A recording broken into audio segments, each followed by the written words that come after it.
itajenga imani zetu, itatengeneza utu wetu, tutathaminiana,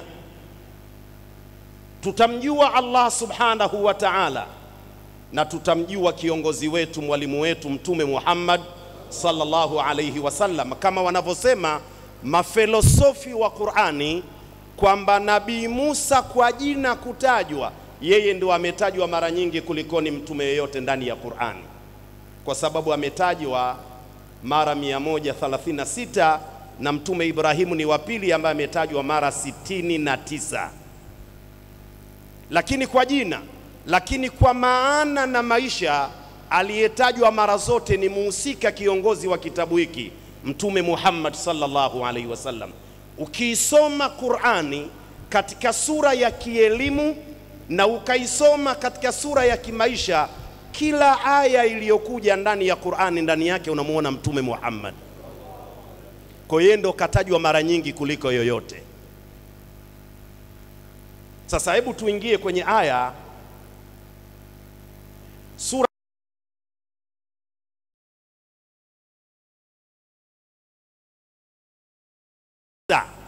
mbili kabla, aya nambari 67 ndiyo muhadhara wangu huu niliyoombwa hapa niseme. Ukiisoma utaikuta imekuja mimbabi iyaki ani fasma'i ya jara awalam yarau. Mungu hapa kwanza tunapoileta katika asili yake, Mwenyezi Mungu anaongea na Makuraishi. Hama kwa Makuraishi kwenye aya hii, ilete kwako wewe Mdengereko, Mzaramu, Mpemba, Mruguru, Muha, Mbwari, Manyema, kila mmoja aisikilize kule kwa Makuraishi Maka, alafu yale maana ya bebe ayapeleke kwao, na wewe Sheikh al-Khatimi ichukue ipeleke Kenya. Awalam yarau anna ja'alna haraman amina.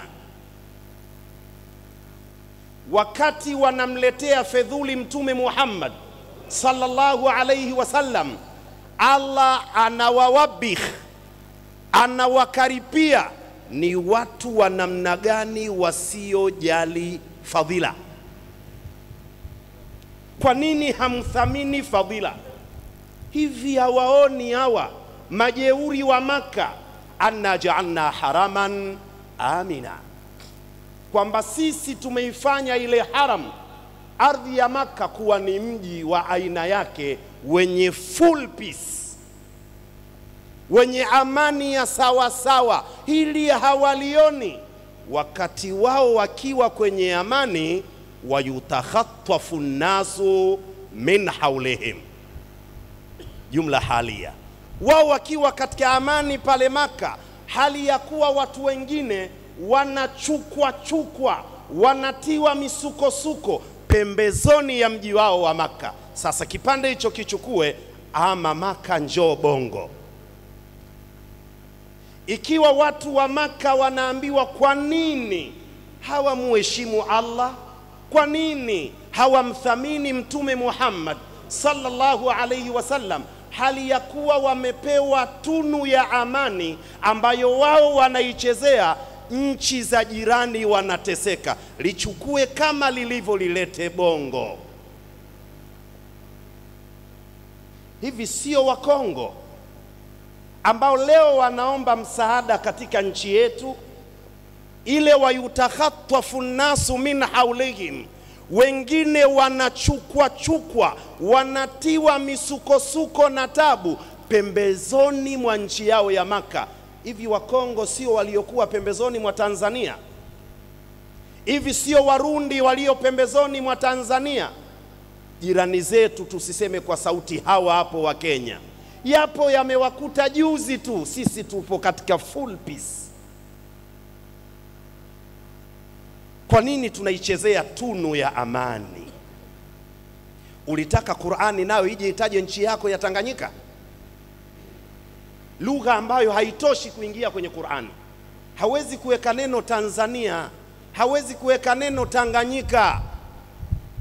Wewe safirisha akili kwenye Qur'ani unapoisoma, iweke katika, uitoe kwenye taaluma, ilete katika mfumo wa maisha yako. kuna watu kwa sababu ya kutoishi na Qur'ani, kutoiheshimu Qur'ani, watakwambia mashewa siku hizi siasa. Hii sio siasa, na hata ingekuwa siasa ni siasa inayowatosha katika maisha yenu. Taban, maalesh, hivi wewe uliyetoka Kigoma, namuona pale kaka yangu Sheikh Makusanya katoka Shinyanga, Sheikh Mustafa katoka Dodoma, Sheikh Isa katoka Singida, Sheikh Hasani huyu hapa huyu katoka Mwanza. Bwana, mpaka Kilimanjaro wapo. Kilichowatoa kwenu kikawaleta hapa umbali huo, mnadhani ni nini kama sio amani? Laiti si amani, nyinyi mngeacha mikoa yenu, mkaviacha viti vyenu, hamjui mkirudi mtavikuta salama au? Mungu ajalie mkirudi mvikute viti vyenu salama. Awalam yarau anna ja'alna haraman amina wa yutakhattafu an-nasu min hawlihim. Anakaripa Mwenyezi Mungu, haongei kwa lugha hii ya ununuzi wa chapati. Awalam yarau, istifahamu tawbihi wa takriya, kuonesha Allah hili linamkera. Nyinyi muliotunukiwa amani, ebu someni jirani zenu wapo katika hali gani. Sikiliza jangusho la aya inaangukaje. Afabil batili yu'minuna wa bi ni'mati llahi yajhadun. Hivi watu hawa namna gani? Kwenye batili wao ndio wanakumbatia, lakini kwenye neema ya Mwenyezi Mungu waliopewa na Allah Subhanahu wa Ta'ala wanaichezea, wanaikufuru neema ya Allah. Kwa nini hatuheshimu neema ya Allah Subhanahu wa Ta'ala? Niwaombe kupitia usiku huu, kwa maneno yangu haya nimesema nitasoma aya moja tu, siongezi aya nyingine wala hadithi. Aya hii itoshe. Na kwa nini nimeteua aya hii? Wataalamu wa da'wa wanajua, waliosomea mambo ya da'wa, inafika wakati lazima twende na alama za nyakati. Katika nchi yetu tunakwenda kwenye uchaguzi. Neema hii ya amani hakuna watu wa kuilinda kama sio Waislamu kwanza, wengine waje nyuma, kwa sababu jina letu sisi al-Islam lina tafsiri amani. Ebu ionekane hiyo amani kweli inatoka kwa Waislamu. Sina kauli ya kuwateulia watu kiongozi, lakini neno langu, tunakwenda kwenye uchaguzi. Anayeona anatosha kwenda kugombea, bismillahi wa ala barakatillah, akagombee, lakini maneno yake yazingatie amani. Anayetaka udiwani, ubunge, kama Waislamu ni lazima tuhamasishane katika amani. Leo watoto wetu katika madrasa wanakwenda, skuli wanakwenda, tunajidai kwa sababu ya nini?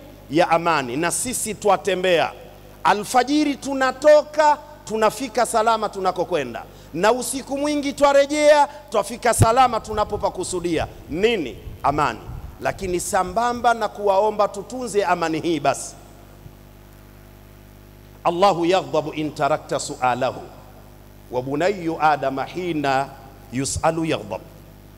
Kawaida Mwenyezi Mungu anachukia tukiacha kumuombaomba. Yani wewe kila kitu chako usihesabu naona noma mara ya 9 na muomba Mungu, hata ikiwa kutwa mara milioni, muombe Mungu, kwa sababu Allah anachukia sana ukiacha kumuomba. Tofauti na mwanadamu, ukimuomba mara 2 tu. Mwanadamu ukimuomba sana, yeye ndo anakasirika. Kwa nini umkasirishe mwenzio kwa kumuomba sana? Usimfurahishe yule ambaye ananogewa kuombwa sana. Kwa amani hii ni waombe kama Waislamu, tukiwa chini ya viongozi wetu na Mheshimiwa Mufti akiwepo, ni waombe kutoka sasa mpaka tunafika katika uchaguzi, tumuombe Mwenyezi Mungu sana amani katika nchi yetu, kama ambavyo twatakiwa kuwaombea viongozi wetu Allah awawafikishe kuyafanya yale ambayo ndiyo matarajio ya Watanzania. Tuwaombee pia washikamane na watuongoze katika misingi iliyokuwa bora ya kudumisha amani katika nchi yetu. Tusipowaombea viongozi wetu tutakuwa na dhima, lakini pia itakuwa tunawadhulumu. Lakini sio huko juu tu, hata viongozi wetu wa kiroho nao ni lazima tuwaombee. Tumekuwa mahodari wa kuwasema na kuwasimanga, lakini hatuwaombei. Paka Mzaramo katunza basi, alhamdulillah. Basi nitumie nafasi hii, vijana, mwisho kabisa nikakae, vijana, nilipata kumsikia baba yangu akinambia maneno haya, na yasikia pia kwa wazee: akili ya kupewa changanya na zako. Akili za kupewa changanya na zako. Tusivifanye vichwa vyetu kuwa cassette. Tunakwenda kwenye uchaguzi, wanapokuja watu kuleta kampeni na maneno ambayo twaona yanaashiria kuvuruga kwa amani, wewe na wewe mtu usimkabidhi mtu kichwa chako hataki kupeleka sipo. Mwambie hata wacheza drafti wanajua kuna wakati anasukumiwa kete yale, lakini anang'amua. Hapa kuna dalili ya kwenda kupigwa mtu tutusa. Tusipelekwe kwenye ututusa. Wassalamu alaikum wa rahmatullahi wa barakatuh.